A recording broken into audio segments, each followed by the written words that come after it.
வணக்கம் நண்பர்களே. இன்றைய பதிவு மகரம் ராசி நண்பர்களுக்கான இந்த ஒரு பதிவு அப்படிங்கிறது இந்த 2026 பங்குனி மாதத்திற்கான பலனை இன்றைய பதிவில் நாம் ஒரு சிறப்பு பதிவாக நாம் பார்க்குறோம். இந்த பதிவு கிரக நிலைகளுடன் மகர ராசி நண்பர்களுக்கு என்ன மாதிரியான பலனை இறைவன் கொடுக்குறார் அப்படிங்கிறத இன்றைய நாம் பதிவில் பார்க்குறோம்.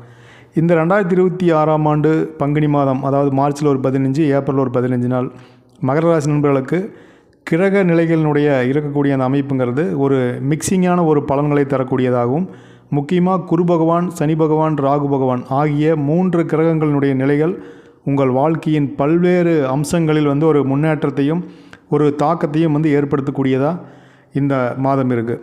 அந்த வகையில் பார்க்கும்போது பங்குனி மாதத்திற்கான முக்கிய கிரக நிலைகள் அதோட பலன்கள்னு சொல்லி நாம் பார்த்துருவோம்.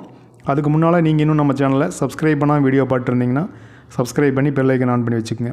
முதல்ல குரு பகவானுடைய இடம் அப்படின்னு பார்க்கும்போது 6ஆம் இடம் மற்றும் 12ஆம் இடத்துல இருக்கார். குரு பகவான் இந்த மாத ஆரம்பத்தில் உங்கள் ராசிக்கு 6ஆம் வீட்டில் இருக்கிறார்.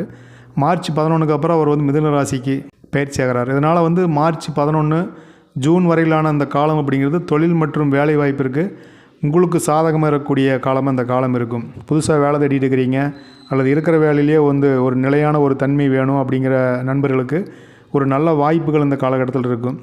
ஆனாலுமே குரு பகவான் 12ஆம் வீட்டிற்கு பயிற்சி ஆகும்போது சுப செலவுகள் நடக்கிறதுக்கான வாய்ப்பு இருக்குது. அது குடும்ப நிகழ்ச்சிகள் அல்லது புதுசாக வண்டி வாகனம் வாங்குகிறோம், வீடு கட்டுறோம், இடம் வாங்குகிறோம், அந்த மாதிரி பிஸ்னஸ் ஆரம்பிக்கிறோம் அல்லது பிஸ்னஸை விரிவுபடுத்துகிறோம்னு சொல்லி ஏதாவது ஒரு வகையில் சுப செலவு வரதுக்கு வாய்ப்பு இருக்குது.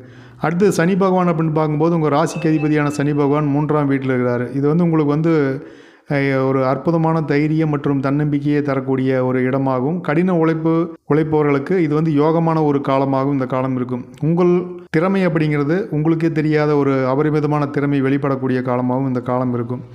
ஐடி துறை சார்ந்திருக்கிறவர்களுக்கு, அதே போல் எலக்ட்ரிக்கல் அண்ட் எலக்ட்ரானிக்ஸ், தகவல் தொடர்பு, இந்த மாதிரி இருக்கக்கூடிய நண்பர்களுக்கு ஒரு மிகப்பெரிய வாய்ப்பையும் உங்களுடைய முயற்சிக்கு தகுந்த பலனையும் கொடுக்கக்கூடிய காலமாக இந்த காலம் மகர ராசி நண்பர்களுக்கு அமையப் போகுதுங்க.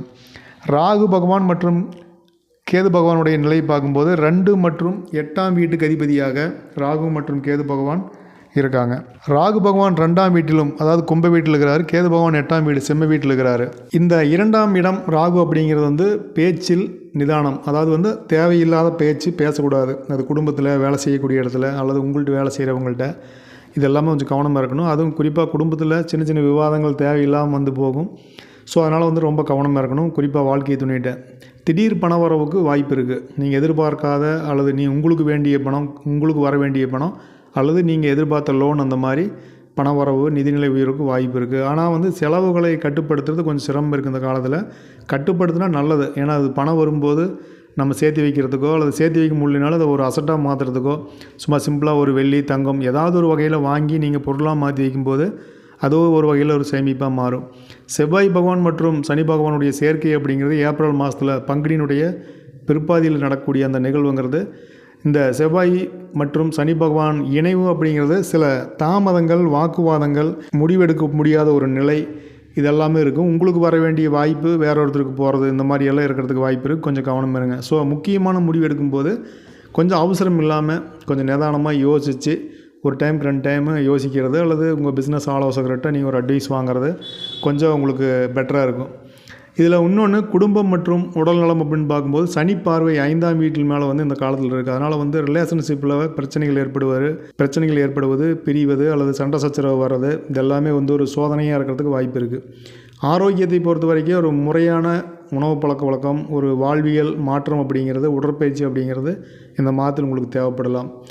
அடுத்ததாக குறிப்பாக மார்ச் ஒரு 15ஆம் தேதிக்கு அப்புறம் குரு பகவான் சாதகமான மாற்றம் அப்படிங்கிறது நிகழுது. அந்த சமயத்தில் புதுசாக ஒரு வேலை ஸ்டார்ட் பண்ணுறீங்க, ஒரு சுப நிகழ்வு யோசிக்கிறீங்க அப்படின்னா மிகப்பெரிய வெற்றி அப்படிங்கிறது கிடைக்கும்.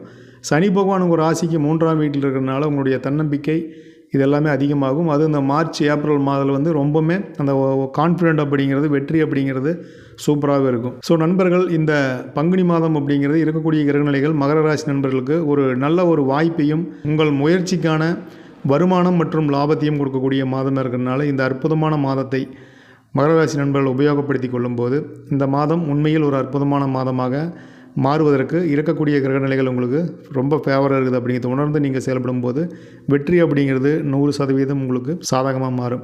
ஸோ நண்பர்களே, இந்த பதிவு 2026 பங்குனி மாதத்திற்கான பலனாக, தமிழ் மாத பலனாக மகரம் ராசி நண்பர்களுக்கு இந்த பலனை நாம் பார்த்தோம். ஸோ பதிவுக்கு மறக்காமல் ஒரு லைக் பண்ணிக்கங்க. பதிவுக்கான கருத்தை மறக்காமல் கமெண்ட் பண்ணுங்கள்.